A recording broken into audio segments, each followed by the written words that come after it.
ଚାକିରି ସର୍ତ୍ତାବଳୀ ଓ ପେନ୍ସନ୍ ଦାବିରେ ନିଖିଳ ଓଡ଼ିଶା 662ଟି ବେସରକାରୀ ଅନୁଦାନ ପ୍ରାପ୍ତ ଅଧ୍ୟାପକ ଓ କର୍ମଚାରୀ ସଂଘ ବାଲେଶ୍ୱର ଜିଲ୍ଲା ଶାଖା ତରଫରୁ ପ୍ରଧାନମନ୍ତ୍ରୀ, କେନ୍ଦ୍ର ଶିକ୍ଷାମନ୍ତ୍ରୀ ଓ ମୁଖ୍ୟମନ୍ତ୍ରୀଙ୍କ ଉଦ୍ଦେଶ୍ୟରେ ଦାବିପତ୍ର ପ୍ରଦାନ କରାଯାଇଛି। ବାଲେଶ୍ୱର ଜିଲ୍ଲାର ଶତାଧିକ କର୍ମଚାରୀ ଫକୀରମୋହନ ଗୋଲେଇଠାରୁ ଏକ ବିରାଟ ଶୋଭାଯାତ୍ରାରେ ଆସି ଜିଲ୍ଲାପାଳଙ୍କ କାର୍ଯ୍ୟାଳୟ ସମ୍ମୁଖରେ ପହଞ୍ଚିଥିଲେ। ନିଖିଳ ଓଡ଼ିଶା 662 ବର୍ଗ ବେସରକାରୀ ଅନୁଦାନ ପ୍ରାପ୍ତ ଅଧ୍ୟାପକ ଓ କର୍ମଚାରୀ ସଂଘର ସଭାପତି ଗଜେନ୍ଦ୍ର ପ୍ରସାଦ ନାୟକ ଓ ସମ୍ପାଦକ ଜୟନ୍ତ କୁମାର ସେଠୀଙ୍କ ନେତୃତ୍ୱରେ ବାଲେଶ୍ୱର ଜିଲ୍ଲାପାଳଙ୍କୁ ଏହି ଦାବିପତ୍ର ପ୍ରଦାନ କରାଯାଇଥିଲା। 1990 ଦଶକରୁ ସ୍ଥାପିତ ହୋଇ ଆସୁଥିବା ଏହି କଲେଜଗୁଡ଼ିକ ପର୍ଯ୍ୟାୟକ୍ରମେ ଅନୁଦାନ ପରିସରଭୁକ୍ତ ହୋଇଥିଲେ ମଧ୍ୟ ଏ ବର୍ଗର କର୍ମଚାରୀମାନଙ୍କୁ ସରକାର ଏପର୍ଯ୍ୟନ୍ତ ପେନ୍ସନ୍ ପରିସରଭୁକ୍ତ କରିନାହାନ୍ତି, ଯାହାଫଳରେ ଦୀର୍ଘ 30 ବର୍ଷରୁ ଉର୍ଦ୍ଧ୍ୱ ସମୟ ଶିକ୍ଷା ଯୋଗାଇବା ପରେ ଅଧ୍ୟାପକ କର୍ମଚାରୀମାନେ ଖାଲି ହାତରେ ଅବସର ନେଉଛନ୍ତି। ନା ସେମାନଙ୍କ ପାଇଁ ଅଛି ପେନ୍ସନ୍, ନା ଗ୍ରାଚୁଇଟି, ନା କୌଣସି ଅବସରକାଳୀନ ସୁବିଧା। ବହୁ ଆନ୍ଦୋଳନ ପରେ ବିଗତ ସରକାର ମୁଣ୍ଡ ପିଛା ଜଣକ ପ୍ରାପ୍ୟ 10 ଲକ୍ଷ ଓ 5 ଲକ୍ଷ ଓ ପଦୋନ୍ନତି ପାଇଁ ବ୍ୟବସ୍ଥା କରି ଗତ ମାର୍ଚ୍ଚ 2024 ମସିହାରେ ଦୁଇଟି ବିଜ୍ଞପ୍ତି ପ୍ରକାଶ କରିଥିଲେ। ନୂଆ ସରକାର ଆସିବାର 1 ବର୍ଷରୁ ଉର୍ଦ୍ଧ୍ୱ ବିତି ଯାଇଥିଲେ ମଧ୍ୟ ଏହାକୁ କାର୍ଯ୍ୟକାରୀ କଲେ ନା ନୂତନ ପେନ୍ସନ୍ ନୀତି ଘୋଷଣା କଲେ। ଦାବି ପୂରଣ ତ ଦୂରର କଥା, ସରକାର ଏପର୍ଯ୍ୟନ୍ତ ବିଧିବଦ୍ଧ ଭାବେ କୌଣସି ଆଲୋଚନା ମଧ୍ୟ କଲେ ନାହିଁ। ଏହି ବର୍ଗର କଲେଜରୁ ଏତେ ସଂଖ୍ୟାରେ କର୍ମଚାରୀ ଅବସର ନେଉଛନ୍ତି ଯେ 2027 ମସିହା ସୁଦ୍ଧା ପ୍ରାୟ 90 ଭାଗ ଅବସର ନେଇଯିବେ। ଏ ସଂକ୍ରାନ୍ତୀୟ କେସ୍ ବିଚାର କରି ଉଚ୍ଚ ନ୍ୟାୟାଳୟ ଚାକିରି ସର୍ତ୍ତାବଳୀ ସହ ପେନ୍ସନ୍ ପ୍ରଦାନ କରିବାକୁ ନିର୍ଦ୍ଦେଶ ଦେଇଥିଲେ ମଧ୍ୟ ସରକାର ଏହି ମାମଲାକୁ ଉଚ୍ଚତମ ନ୍ୟାୟାଳୟକୁ ନେଇ କାଳକ୍ଷେପଣ ନୀତି ଅବଲମ୍ବନ କରିଚାଲିଛନ୍ତି। ଏହାର ପ୍ରତିବାଦରେ ରାଜ୍ୟର 30ଟି ଜିଲ୍ଲାରେ ଜିଲ୍ଲାପାଳଙ୍କ କାର୍ଯ୍ୟାଳୟ ସମ୍ମୁଖରେ କର୍ମଚାରୀମାନେ ଇଚ୍ଛାଧୀନ ଛୁଟି ନେଇ ପ୍ରତିବାଦ କରୁଛନ୍ତି। ଅନୁରୂପ ଭାବେ ବାଲେଶ୍ୱର ଜିଲ୍ଲାର ଏହି ବର୍ଗର 40ଟିରୁ ଉର୍ଦ୍ଧ୍ୱ କଲେଜର ଅଧ୍ୟାପକ କର୍ମଚାରୀମାନେ ଆନ୍ଦୋଳନରେ ଅଂଶଗ୍ରହଣ କରି ପ୍ରଧାନମନ୍ତ୍ରୀ, କେନ୍ଦ୍ର ଶିକ୍ଷାମନ୍ତ୍ରୀ ଓ ଓଡ଼ିଶାର ମୁଖ୍ୟମନ୍ତ୍ରୀଙ୍କ ଉଦ୍ଦେଶ୍ୟରେ ଜିଲ୍ଲାପାଳଙ୍କୁ ଦାବିପତ୍ର ପ୍ରଦାନ କରିଥିଲେ।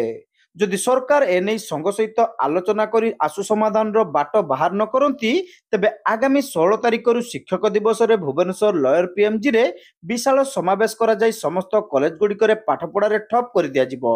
ଛାତ୍ରଛାତ୍ରୀମାନଙ୍କର ପାଠପଢ଼ାରେ ଯେଉଁ ବ୍ୟାଘାତ ସୃଷ୍ଟି ହେବ, ସେଥିପାଇଁ ସରକାର ସମ୍ପୂର୍ଣ୍ଣ ଦାୟୀ ରହିବେ ବୋଲି ସେମାନେ ଚେତାବନୀ ଦେଇଛନ୍ତି। 662 ସଂଘ 1990 ଦଶକରୁ ସୃଷ୍ଟି ହୋଇଛି। ପର୍ଯ୍ୟାୟକ୍ରମରେ ବିଭିନ୍ନ ପ୍ରକାର ଆନ୍ଦୋଳନ କଲା ପରେ ପୂର୍ବରୁ ଯେଉଁ ସରକାର ଥିଲେ ଆମକୁ ଅନୁଦାନ ପରିସରଭୁକ୍ତ କରିଥିଲେ ଏବଂ ସମସ୍ତ ପ୍ରକାର ସୁବିଧା ମଧ୍ୟ ବି ଆଜି ଦେଉଛନ୍ତି। କିନ୍ତୁ ଦୁଇଟି ଦାବି ଆମ ପାଖରେ ରହିଯାଇଛି। ପୂର୍ବ ସରକାରକୁ ଆମେ ବହୁତ ଥର ମଧ୍ୟ ବି ଦାବି ଉପସ୍ଥାପନ କରିଥିଲୁ ଏବଂ ପ୍ରତିଶ୍ରୁତି ଦେଇଥିଲେ ମଧ୍ୟ ବି ଆମ ଦାବି ପୂରଣ କରିବା ପାଇଁ ଚାକିରି ସର୍ତ୍ତାବଳୀ ସରକାରୀ ମାନ୍ୟତା ଦେବା ଏବଂ ପେନ୍ସନ୍ ଦେବା।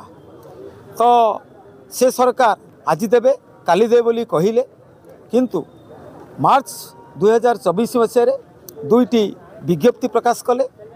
ଯେଉଁ ଦୁଇଟି ବିଜ୍ଞପ୍ତି ପ୍ରକାଶ କଲେ, ନୂତନ କରି ଆସିଥିବା ସରକାର ପାଖରେ ଆମର ଦାବି ଉପସ୍ଥାପନ ମଧ୍ୟ ବି କଲୁ। ନୂତନ ସରକାର ଇତିମଧ୍ୟରେ 1 ବର୍ଷରୁ ଉର୍ଦ୍ଧ୍ୱ ହୋଇଗଲେ ମଧ୍ୟ ବି ଆଜି କରିବେ, କାଲି କରିବେ ମଧ୍ୟ ବି ପ୍ରତିଶ୍ରୁତି ଦେଉଛନ୍ତି।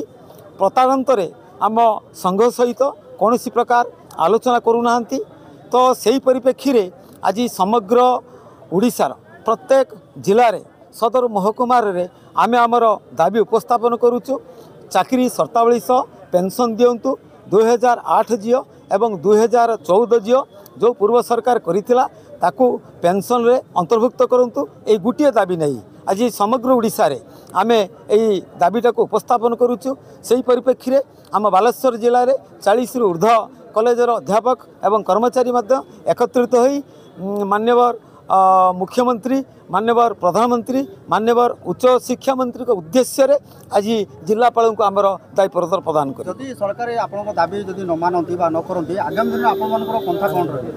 ଯଦି ସରକାର ଆମ ଦାବିକି ପୂରଣ ନ କରନ୍ତି, ଆଗାମୀ ଅଗଷ୍ଟ 16 ତାରିଖ जे कि शिक्षक समाज गोटे हूँ दाबी दिवस से दाबी दिवस रे आमे लोअर पीएमजी भुवनेश्वर विशाल जनसमावेश करूँ एवं आंदोलन करूँ। से आंदोलन कलापर जदि सरकार आम कथा को न शुणती तेबे परवर्ती पर्यायर आमे टोटाली 662 जो कॉलेज अच्छी से कॉलेज को टोटाली पाठपढ़ारे ठप करूँ। से जहाँ किसी क्षति हम पिला पाठपढ़ारे से सरकार संपूर्ण भाव में दायी रही।